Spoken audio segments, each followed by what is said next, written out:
Ty jste nás volala? Já jsem volala, Slatinová. Já teda nevím, co se děje, ale u volků tam já jsem se snažila klepat, než jsem slyšela rány a nějaký jako tlumený zvuky.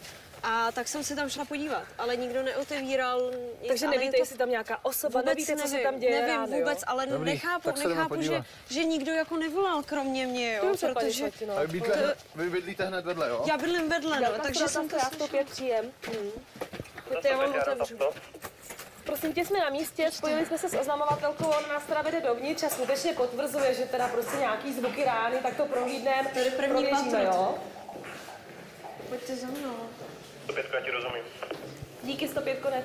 Opravdu nevím, co se může dít, jo. Tam normálně se nic takového neděje, žádný rány, i když je pravda, že pan Volek je takový jako blázen, jo. Musíme říci, že oznamovatelka se zachovala naprosto správně, protože kdyby tam například byl nějaký nebezpečný člověk, který by ji mohl ohrozit,